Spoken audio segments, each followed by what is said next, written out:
Coming up on OC News, South Carolina is underwater and the death toll rises, and a whole city block in Los Angeles has burned down this morning. We'll have all the details. And with fall here in spirit, you know, ECS students put on a concert to celebrate, eat, and play at the Orange Fest here on campus. All that and your local weather, sports, and entertainment news coming up on OC News. That starts right here, right now.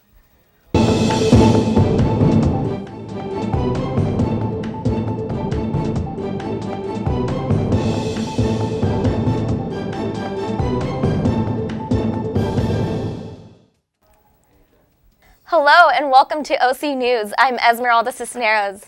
And I'm Michelle Vargas. OC News is brought to you by the broadcast journalism students at Cal State Fullerton. Flooding continues to be a problem in South Carolina.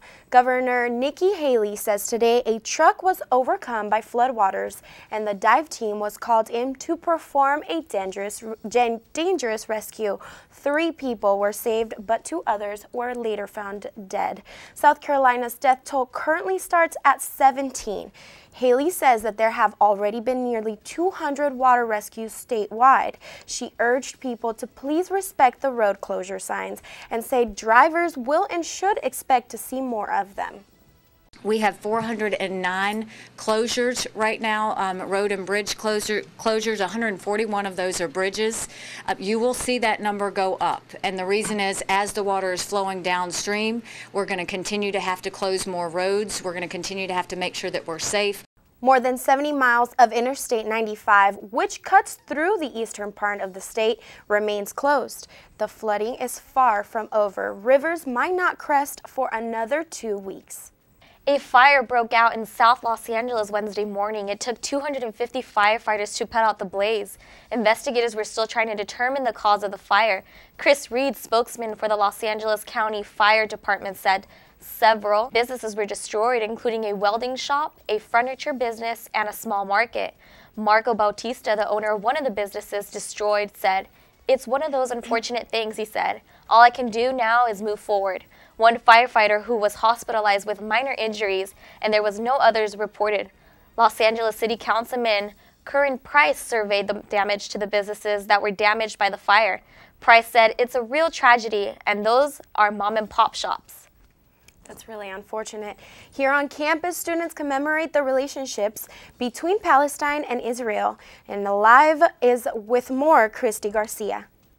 The Students for Justice in Palestine at Cal State Fullerton have brought out their informational wall out in the quad and are hoping to inform passing students. This wall also represents the border between Israel and Palestine and is passed around all over universities in California. The purpose of the mock apartheid wall, it actually is a very small representation of the real apartheid wall that runs through Israel and Palestine. It was established by the Israeli government, and the effect of it was that it separates Palestinians from other Palestinians. Contains checkpoints, making life very, very hard. There's tons of information on the wall, you know, statistics, quotes, facts, historical narratives, all kinds of things that kind of, like I said, a very small representation of the oppression that Palestinian people are facing. So we really hope that, you know, the campus community finds this educational and interesting and is intrigued by this, because a lot of people are not aware of the issues that are going on. For OC News, this is Christy Garcia. Thanks, Christy. Now, here on a little lighter news, in Cal State Fullerton, there's a little hidden gem, and we are going to toss it over to Michelle Andrews for more. Yeah, hi guys. I'm here at the Arboretum. As you can see, it's very lush, very green, and very calming. This is a little gem that Cal State Fullerton has to offer to students, where you could take a break from your studies and become one with nature, with like a nice hike or unwinding with friends. Not only is the Arboretum very calming, but it also offers great opportunities for students, such as gardening, some calming yoga courses on Wednesday evenings and Saturday mornings, and also stress management courses, which we know is very beneficial to students, especially during those tough times during midterms week and finals week. If you'd like to check out more on the Arboretum, go ahead and visit them on their website, fullertonarboretum.org. From the Arboretum, Michelle Andrews, back to you in the studio. Thanks, Michelle. And now we're going to take a look at one of our very own talented Cal State Fullerton students. And with more is also Michelle Andrews.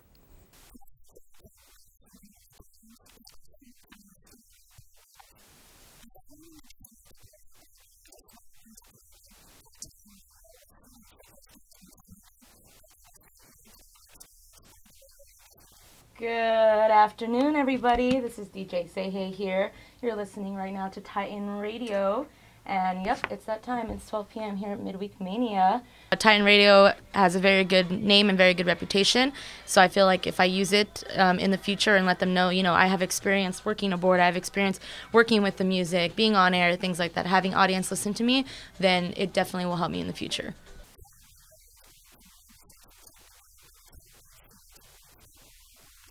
A lot of my fellow, DJs and all the volunteers here, I see them take this experience and get internships out in the fields that they want to work in, which is really great because they get to apply what they've learned here into the real world, and this is really great experience. So I'm glad that this program's around. It's something that I want to do in the future only because I love having that personality, that on-air personality. It's fun for me, so I think if I went ahead and practiced right now, then it's going to benefit me in the long run.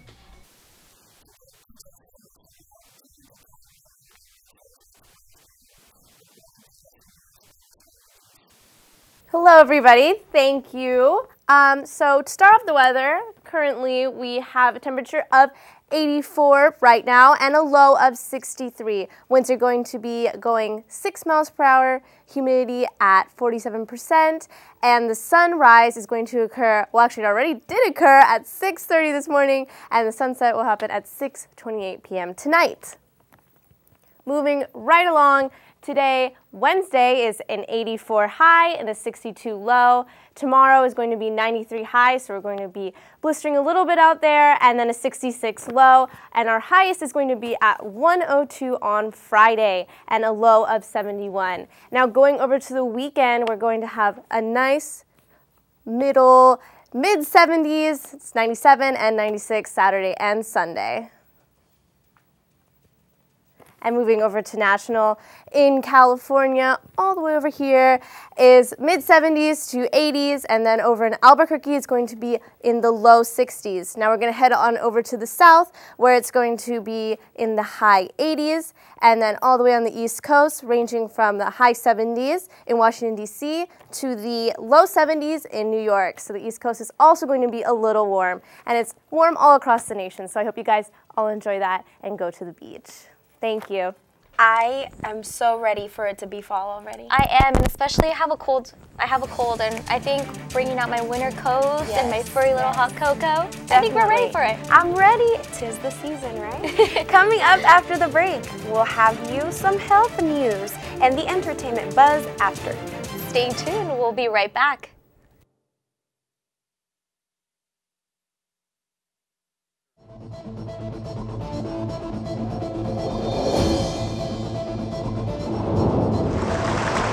The men's rugby team hopes to make a statement. This study abroad program includes a 4-day trip to Rome. Welcome to Cal State Fullerton, the report.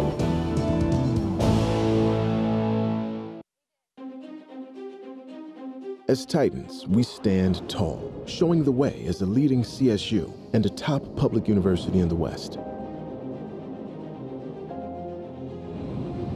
Titans support community, providing spaces for coming together that add depth to the human experience. Titans celebrate opportunity, holding high our achievement in making education accessible with tuition well below the national average. Titans welcome challenge, responding to the state's evolving workforce needs and driving economic development. Titans embrace diversity, knowing that our differing backgrounds and perspectives strengthen our students. Titans pursue innovation, creating a university that is an emerging national model for empowering students on their way to a degree. Titans reach higher. Welcome back. With the Mother Nature unable to make up her mind on weather, flu season is coming on strong, and we're going to send it over to Cozy Johnson Jr. for all your health news. Dozens of people were tested for hepatitis and HIV after receiving unsafe flu shots. Employees at a New Jersey pharmaceutical company received the flu shots at a health clinic last week. It's believed the nurse who administered the shots used the same needle, putting the employees at risk for other diseases. The nurse also gave too low of a dosage, meaning the employees will have to likely get a second flu shot. Dr. Derek De Silva says since the employees did not directly touch the needle, chances of infection are minimal. It's not the right way to do it, what they did, but the chances of them getting something are extremely low.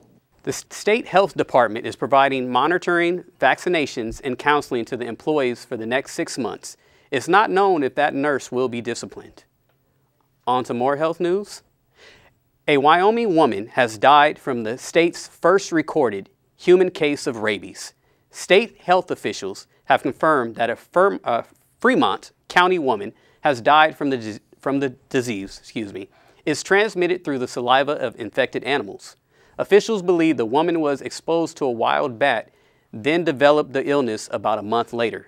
But it's not just bats that can spread the virus. Health officials and animal control officers are urging the public to be cautious of stray wild animals and to vaccinate their pets. The annual fall harvest of the White House kitchen garden. Miss Obama planted the vegetable garden in 2009 as part of her Let's Move incentive. Students from the Harriet Tubman Elementary and Bancroft Elementary, who regularly help the kitchen garden, joined the First Lady today. Google reported the event so that students across the country, can experience the garden and learn about the importance of healthy eating. Cozy had a busy weekend, and he's going to share more with us on what festivities were going on this weekend on the campus. Cozy, take it away.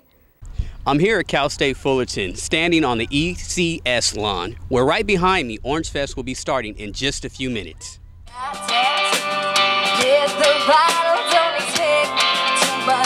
Hey Titans, so Orange Fest is our fall concert, and this is all about bringing Titans together, bringing our community together, having a great time. We provide free food, free t-shirts, cool promos, and enjoy awesome music.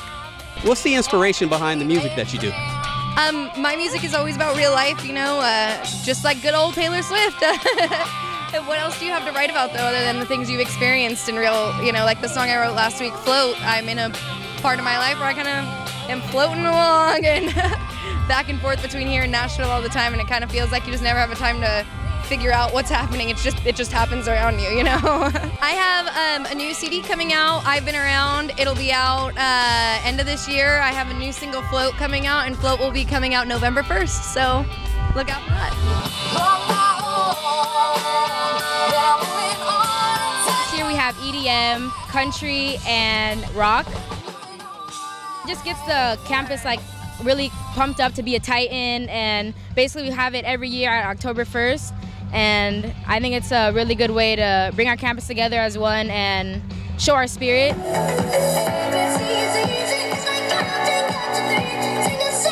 I played a spring concert. I opened up for Ludacris and Tyga for last semester, and they wanted to bring me back here, so I said, why not? And I love playing for the crowd. Even if I get one person to dance, that's good enough for me.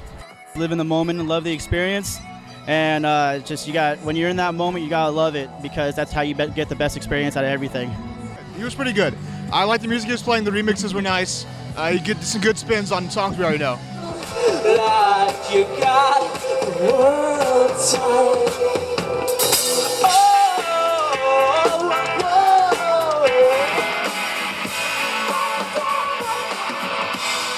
I like how there's so much free stuff. You know, college students were struggling, so there's a lot of free stuff here, and all the music, good vibes. It's a good, like, free, positive environment that you can hang out right after your classes, and I think that's would be my favorite part about it.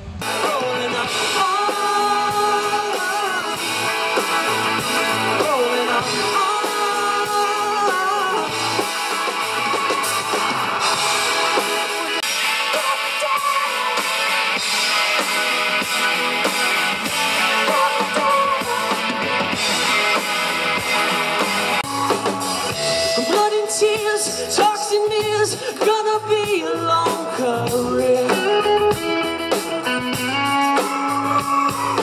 May not be where I wanna be, but it's all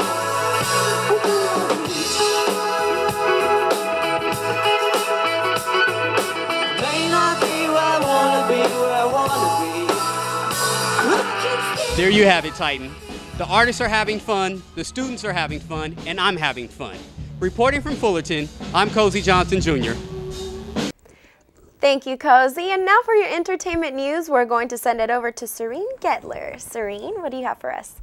Hillary Clinton took her fun campaign up a notch by appearing as bartender Val to Kate McKinnon's Clinton on SNL over the weekend. Real Clinton showed a keen sense for poking fun at herself by, among other things, debating fake Clinton on how long it took her to support gay marriage and fight the Keystone XL pipeline. Let's take a look at Real Clinton's thoughts on her SNL debut. You know, I do like to listen, and people at bars usually like to talk, so it seems like a natural fit for me. And I had a lot of fun on Saturday Night Live on Saturday night with, you know, it's a little bit of an out-of-body experience when you are in a skit with somebody who is playing you. Twitter users may have noticed a lightning bolt icon appear on notifications and messages. It's a window into a new feature called Moments. It lets users follow events that are told in the form of tweets, photos, and videos. This includes everything from sports and entertainment to news. Think of it as following an event instead of a person or a company, such as a football game or presidential primary debate. When the event ends, the tweets, which are selected by Twitter, will end. Moments, previously known as Project Lightning, is described by Twitter execs as an alternative lens that will seem more welcoming for casual users. Moving on, the future of soft drinks is finally here. Pepsi is releasing what it calls Pepsi Perfect. Look familiar? It should if you've seen Back to the Future Part 2. It is the same soda container that time traveler Marty McFly drinks in the movie. The collectible drink will be available on October 21st. If you really know the movie, you'll know that's the same date Marty McFly and Doc Brown travel to in the 1989 film. Pepsi will only be releasing 6,500 bottles online in the U.S. at a cost of $20.15 each. Catch us next week for the latest in entertainment news. I'm Serene. Back to you, Michelle and Esmeralda. Thank you, Serene. And well, we're coming back with some more. And in this update, we'll have the latest on sports.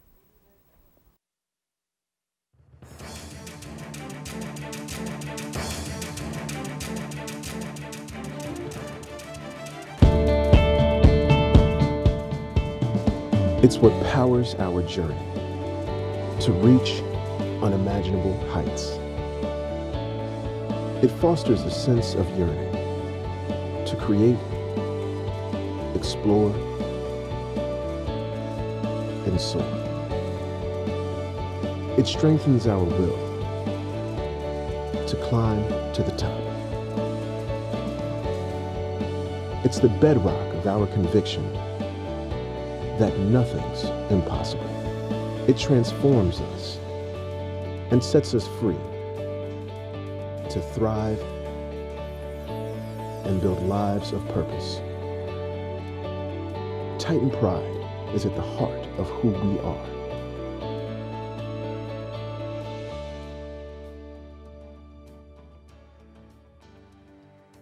Welcome back, and some big games in both MLB and local sports. Let's go with Andrew with more. Thank you, Michelle. The Astros and Yankees in Major League Baseball playoffs started Monday in the Bronx with the AL wildcard round. The matchup intriguing with two opposites. The Astros, an organization without a World Series and regarded as baseball's worst team 2 years ago, has compiled young talent that can be consumed and blossom throughout the year to get to this game. On the other side, the Yankees, baseball's most successful franchise by far, holds a roster of aging veterans. Let's go to the game. Dallas Keuchel, arguably the most surprising breakout player in 2015, and Masahiro Tanaka, the ace for the Yankees. The home run ball was the Astros' friend on this night. Rasmus clobbers one off Tanaka, sending it all the way to upper deck and right field. Leading off in the top of the fourth, Carlos Gomez belts one deep into the seats, and the Astros go up 2-0 at this point. And that is all the run support Dallas Keuchel needed. Chris Young swinging, Brett Gardner looking. Keuchel pitched for contact as well, putting together a complete game gem, taking it all the way to the bottom of the ninth inning. Up, down, and then when he did throw it down the middle, you're not expecting it because from the first inning on. In the bottom of the ninth, Gregerson gets a chop grounder to Correa. Correa gobbles it up throws to first base, and that's it. The Astros' magical ride continues as they win the wild card AL game and head to the ALDS for the 3-game series. They will face the Kansas City Royals. On to local sports news, CSUF men's soccer has started the season off strong. The Titans welcomed the UC Davis Aggies to Titan Stadium on Saturday. Both teams looking to start off conference play with a 2-0 record, with Fullerton coming off a big 2-0 win over Sacramento State. Let's pick it up in the first half. After the UC Davis keeper picks up a pass from his own team, the Titans get an indirect free kick, but they can't seem to find the back of the net even from only 7 yards out, as the UC Davis defense finally clears the ball away. Later in the half, Nicholas D'Amato takes a free kick from just outside the 18, but it hits the top of the crossbar, denying the Titans another chance at the first goal of the game. Again, the UC Davis defense clears, and it moves 0. West again getting involved inside the penalty box, but he just can't seem to get the slightest touch on the Ronaldo Pineda cross to put it in the back of the net, still 0-0.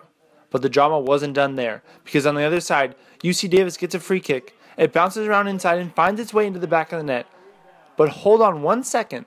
In the far corner, you see the referee has his flag up. It's offsides, and it's still 0-0. How does the saying go? If at first you don't succeed, try again. Off of the Julian Okai cross, the ball comes back out to Julian, who takes another shot at goal, deflects up and finds the head of Nigel Patterson, who heads it into the back of the net, putting the Titans up 1-0 with just 3 minutes left in regulation. As you can see, all of the Titans, from the bench and on the field, start mobbing him as they are so excited to get this late goal right before the game is about to end, and it is the deciding factor, as Patterson's goal gives the Titans a 1-0 lead. Even Nicolo D'Amato was feeling it on the field. I was a little scared with the time running out, to be honest. With 19 shots, one of them should go in, so I hopefully was expecting that we wouldn't get countered, you know. I was hopeful and so relieved when Nigel headed that goal in. 19 shots on goal tonight, and one finally fell in the back of the net with only 3 minutes left in regulation. Next week, the Titans play Cal Poly at Cal Poly, hopefully trying to go 3-0 in conference. From Titan Stadium, I'm Kyle Lowe, Titan Sports Recap. That is going to do it for sports. Back to you guys. Thanks, Andrew, and congratulations to CSUF's men's boys soccer, Tusk Up. And ever heard of that saying, cats fight like dogs, or cats and dogs, they fight like cats and dogs pretty much? Well, 2BFF's Linda Cooper has more. They're cute and cuddly, just all out adorable. Kumbali and his best puppy friend, Kago, have got everyone watching. They've even brought out the cheetah moms, all decked out in cheetah gear. The group of faithful cheetah fans stops by every 2 weeks. See, when we're not here, we're glued to the cheetah cam, so. I said I would be willing to let Kumbali climb my leg. You know, that's standing on the outside of the fence talking. He's such a sweet, innocent-looking face. But don't let the cuteness fool you. Those claws are razor sharp, but they don't seem to bother his companion. Here at the Metro Richmond Zoo, cheetah cub Kumbali and Labrador pup Kago became fast friends after Kumbali had to be hand-fed because his mother wasn't producing enough milk. You know, when we pulled Kumbali, he was just 2 weeks old and just a little guy. We had to keep him in an incubator to regulate the body temperature and feed him a bottle like every 2 hours throughout the night. Unlike other big cats, cheetahs are more prone to flee from situations rather than fight, and because Kumbali could not be reintroduced to his family, Kago was brought in and became the perfect match. They had picked up each other's traits, and they're nenever separate. They'll explore at different times by themselves, but not with the other one very far away. Pairing puppies and cheetah cubs is a practice that's gone on over 30 years. Time will tell whether the pair will stay together as they grow older, but for now, zoo visitors can't seem to get enough. Oh my gosh, it's amazing. I just can't believe we have an opportunity to have an animal like this in the Richmond region that we get to get up close and personal with. It's awesome. We would love to have you join us on social media, and you can find us on Facebook under OC News CSUF. We are also on Instagram and Twitter, all with the OC News CSUF handle. That's going to do it for us at OC News. Thanks for joining us and have a fantastic weekend. We'll see you next Wednesday at 5 p.m. for OC News. That was us.